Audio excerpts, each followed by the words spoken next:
আৰু আমি এখন কৃতজ্ঞতা সভা প্ৰস্তুত কৰিছিলোঁ, যিখন দিব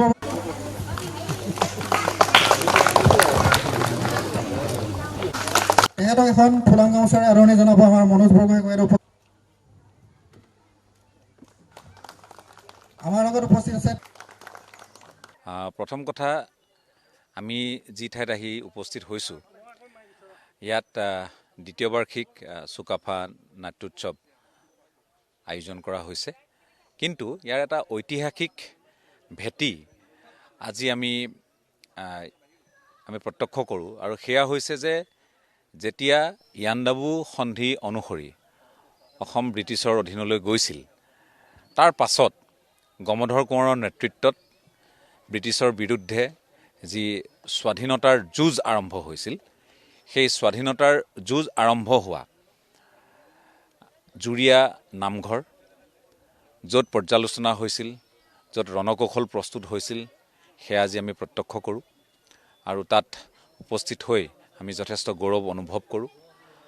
আৰু তাৰ পাছত কেনেদৰে সেই সময়ৰ স্বাধীনতা সংগ্ৰামীসকলে ব্ৰিটিছৰ বিৰুদ্ধে ঐক্যবদ্ধ এক যুঁজত অৱতীৰ্ণ হৈছিল, তাৰ চিনস্বৰূপে আমি 65 কিলোগ্ৰাম ওজনৰ এটি হিলৈ নামঘৰৰ মজিয়াতে আমি পাবলৈ সক্ষম হৈছোঁ, আমি দেখিছোঁ।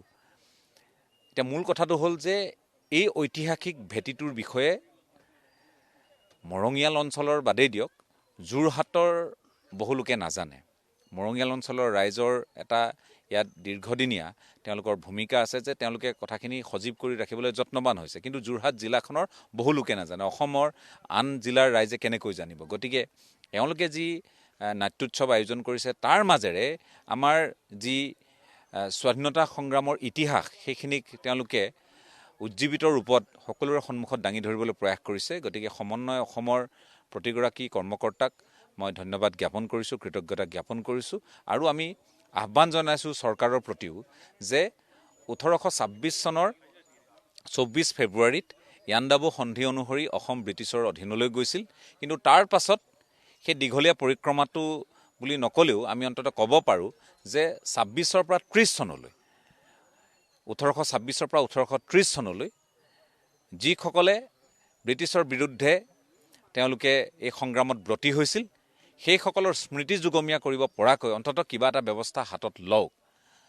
আৰু আমি লগতে উল্লেখ কৰিব লাগিব যে এয়াই আছিল সেই পটভূমি, যি পটভূমিৰে সমৃদ্ধ হৈ জীউৰাম দুলীয়া বৰুৱা আৰু পিয়লি ফুকনে হেলা ৰঙে ফাঁচী কাঠত ওলমিবলৈও কুণ্ঠাবোধ কৰা নাছিল। গতিকে আমাৰ যি ইতিহাস, সেই ইতিহাসৰ ভেটি আজি এই মৰঙীয়ালে ধৰি ৰাখিছে। আৰু ইয়াত তেওঁলোকে যিখিনি প্ৰচেষ্টা হাতত লৈছে, সেইখিনি অনাগত সময়ত আৰু অধিক প্ৰস্ফুটিত হওক, আৰু অধিক প্ৰসাৰিত হওক, সেইখিনিয়ে কামনা কৰিছে। চুকাফা সমন্বয় অসমৰ উদ্যোগত চুকাফা উদ্যানৰ আতীৰ্থত ফেব্ৰুৱাৰী মাহৰ 27-28 তাৰিখৰ যিটো দুদিনীয়া কাৰ্যসূচীৰে চুকাফা ৰাষ্ট্ৰীয় নাট মহোৎসৱ অনুষ্ঠিত কৰিছিলোঁ। আজিৰ এই দ্বিতীয় দিন, এই দ্বিতীয় দিনৰ আলোচনা চক্ৰত ঐতিহাসিক প্ৰসিদ্ধ বিষয়ৰ সন্দৰ্ভত গমধৰ কোঁৱৰৰ ইতিহাস আৰু স্বাধীনতা সংগ্ৰামৰ প্ৰথম ৰণস্থলীৰ যিটো বিষয়, সেই বিষয়বস্তুখিনি আলোকপাত কৰাৰ ক্ষেত্ৰত আমাৰ ND24 মুখ্য সম্পাদক ডাঙৰীয়াদেৱ আমাৰ মাজত উপস্থিত থাকি যিখিনি উৎসাহ প্ৰেৰণা, যি সদ্দিহা পৰামৰ্শ দিলে, তাৰ কাৰণে অশেষ ধন্যবাদ জ্ঞাপন কৰিছোঁ।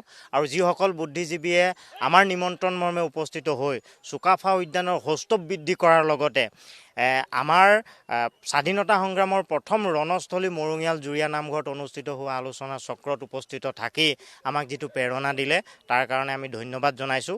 অনাগত সময়ছোৱাত ইয়াতকৈও প্ৰবলভাৱে আজি যোৰহাট ডিষ্ট্ৰিক্টৰ পৰা আদি কৰি অসমব্যাপী ইণ্টাৰনেশ্যনেল পৰ্যায়লৈকে এই বিষয়খিনি যাতে আমি পৰিসৰ বঢ়াব পাৰোঁ, তাৰ কাৰণে আমি যত্নচেষ্টা চেষ্টা চলাম। আৰু এই ক্ষেত্ৰত আমি আশা কৰোঁ ND24 অনাগত সময়ছোৱালৈকে আমাক আজিৰ দৰে সহায় সহযোগিতা আগবঢ়াব। ধন্যবাদ। অসমৰ ৰণক্ষেত্ৰ স্মৃতি ৰক্ষা সমিতিৰ তৰফৰ পৰা যোৰহাট জিলাৰ নকছাৰীৰ মৰঙীয়াল গাঁৱৰ হৰিবৰ পূবৰ ক্ষেত্ৰ, মৰঙীয়ালৰ জুৰীয়া নামঘৰৰ সমীপত থকা হৰিবৰ পূবৰ ক্ষেত্ৰ, যি ঠাইত আচলতে অসম তথা ভাৰতৰ প্ৰথমখন ব্ৰিটিছ বিৰোধী যুদ্ধ সংঘটিত হৈছিল।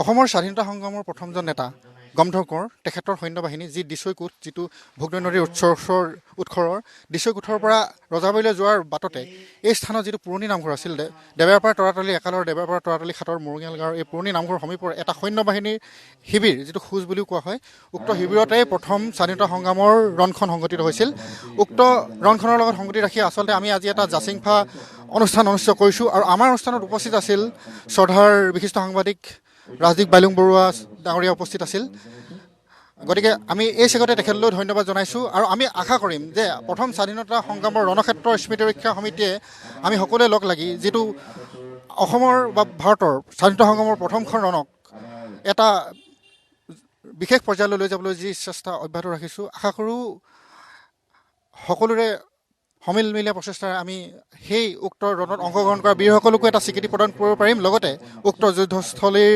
ক্ষেত্ৰখনক চৰকাৰৰ দৃষ্টিৰ লগত আনি আমি এখন সৰ্বাংগ সুন্দৰ গাঁও তথা সৰ্বাংগ সুন্দৰ অঞ্চলত পৰিণত কৰিব পাৰিম ইয়াকে আশা কৰিছোঁ